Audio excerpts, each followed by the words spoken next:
All right, Shalom. First and foremost, I want to give all honor, glory, and praise to Yahweh, Bahashem, Yahweh Shai, Bahashem, Rakakadash. Double honors to the elders of Great Millstone, and peace and salutations to the brothers that are doing this work in truth and sincerity. And let's get right into the lesson. This is we'll start at verse 1, 1 Kings 2 and 1. And this is David, drawing nigh to his departure into the spirit world.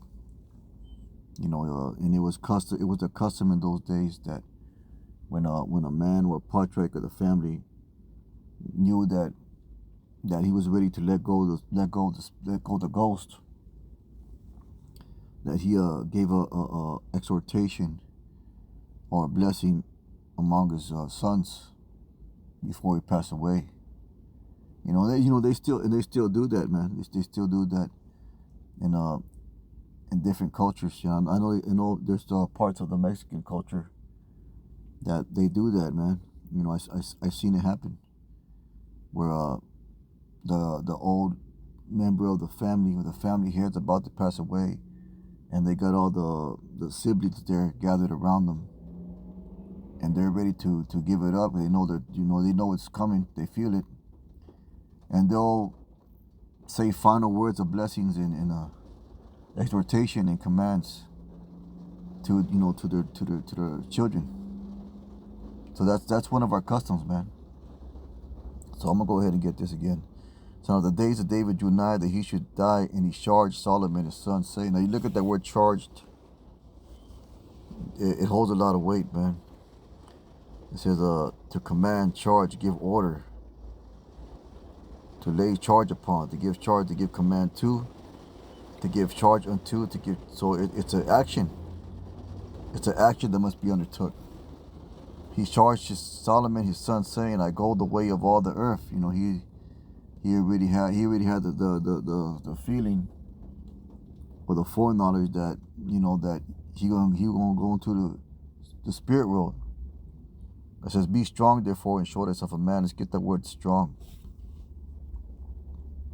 Because like it says in the intro to I think it's the book of Solomon, Wisdom of Solomon. It tells you that the words that are translated from the Hebrew tongue or the Lashon Wakadash into the other languages, it doesn't have the same impact or power. And that's true, man. Because when we get into the kingdom, when we're speaking once again fully the holy tongue fluently, everything we say is going to have power, man. Everything that we speak is going to have an effect. There's a scripture there's a scripture that says the Most High's words do not go out void, because it has an effect. It will accomplish that. I'm gonna go ahead and get it. Go out void.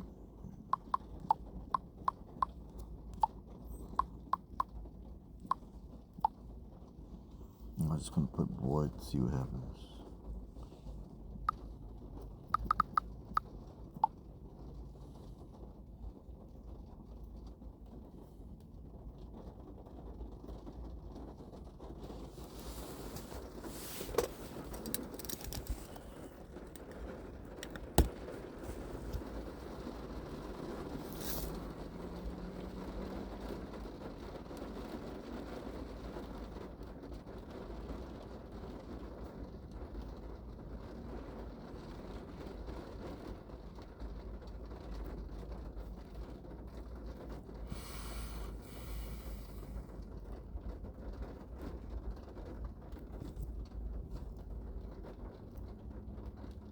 This is Isaiah 55 and 11.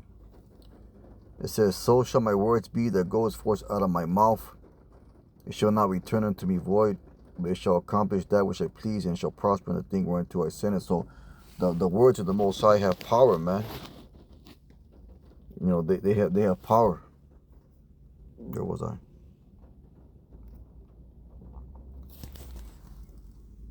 When we prophesy and speak, our words have power as well, because they are the words of the Lord. So we're gonna get this word charged, and it holds a lot of weight, man. Because if you look at the definition, it holds a lot of weight. We just got that one. It says, now the days of David that he should die, he charged Solomon's son, saying, I go the way of all the earth. Be strong, therefore, and show thyself a man. Let's get that word strong.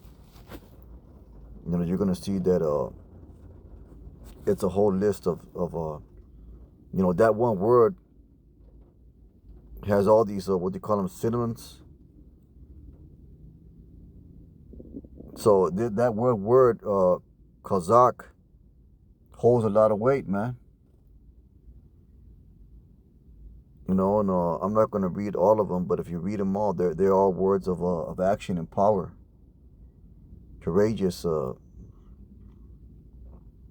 courage, to be established, to make hard, to retain, to seize, to strength, to prevail hard and become strong, be courageous, be firm, grow firm, be resolute, be sore, to be strong, to press, to be urgent. So you can see how much weight, these words hold. So I'm going to keep on going. It says, I go the way of all the earth, be there strong, therefore, and show thyself a man. So he was giving us Solomon the commandment. And that word man, if you look at that word man, one of the definitions is champion. And a champion is a heavy word as well. Not everybody can be a champion, man. Let's get that word champion in the dictionary. Let's see the Webster's. Let's go ahead and get that.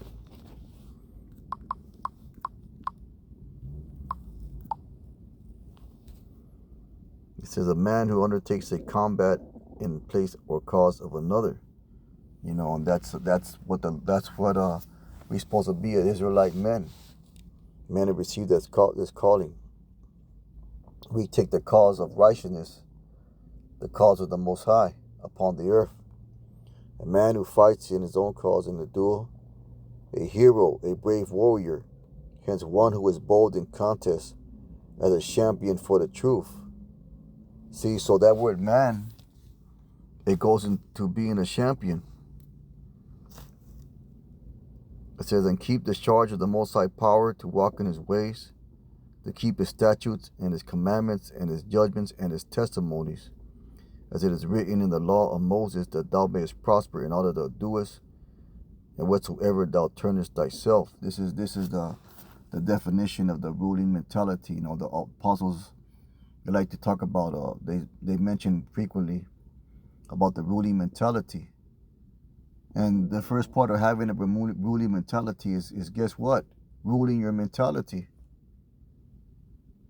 Ruling Salakia, ruling your mind state. Having a strong mind. There's a saying that it says, free your mind and your ass will follow. So because it all starts in your thoughts, man. Even Yahweh Shai said that. He said that, thinking of sin leads to the action of sin. Roughly paraphrasing in more or less words. But this is what we're called to do. This is required of us, as a matter of fact. It said, the Lord may continue his word which he spake concerning me, saying, if thy children take heed of the way to walk before me in truth with all their heart, with all their soul, there shall not fail thee, said he, a man on the throne of Israel. So that's part of the ruling mentality. Let's go ahead and get Deuteronomy, the 17th chapter, and around the 14th verse. And if you look at this right here, we spoke about ruling mentality. The title of this section of scripture is called Laws Concerning Israel's Kings. So this is the proper way of a ruler, a king. Sometimes we call ourselves kings, we call ourselves malak. Here we talk about a nation of kings and priests.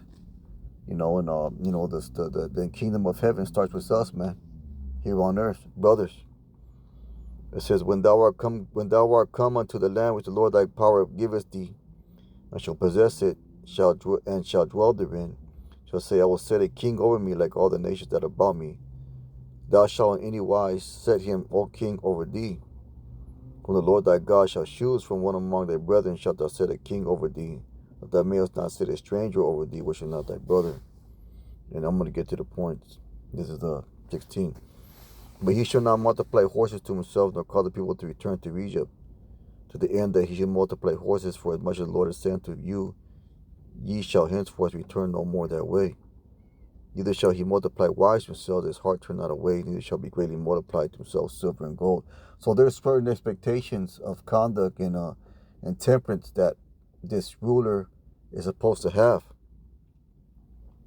And it shall be when he sitteth upon the throne of his kingdom that he shall write him a copy of this law in the book of that which is set before the priests of the Levites. So not only was he supposed to have restraint in the luxuries and the riches, still talking about the multiply wives and gold,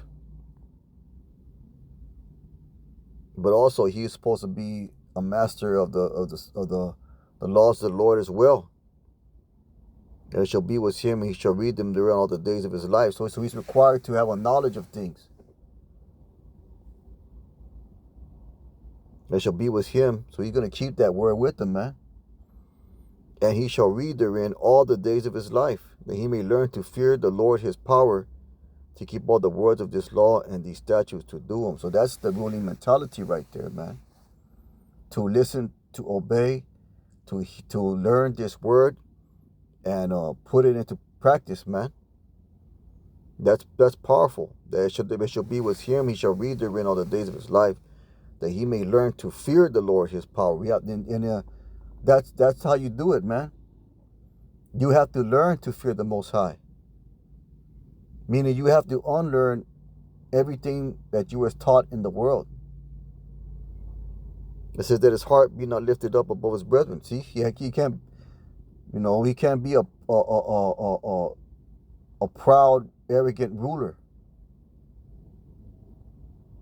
And he turned not aside from the commandment to the right hand or to the left, to the end that he may prolong his days in his kingdom, he and his children in the midst of Israel. So that's what they call the ruling mentality. That's the mentality of a man of the Lord. And it requires action. It requires that you show up, man. You show up, you put on, like they say.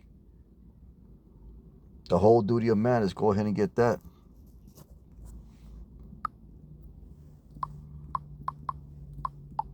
These are just a few scriptures dealing with this subject. And you gotta learn to rule yourself, man, first and foremost. You gotta learn to be an asset to yourself, so that you can be an asset to brothers. It says, let us hear the conclusion of the whole matter. So this is Ecclesiastes 12:13. Fear Yahweh and keep his commandments, for this is the whole duty of man. Fear. And as you read in the previous scripture, we have to learn to fear. We have to learn to fear the Lord.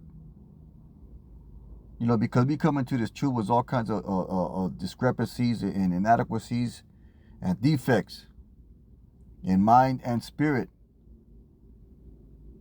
And we have to learn to fear the Lord. You got to learn to be an example for brothers. You got to learn to be brotherly.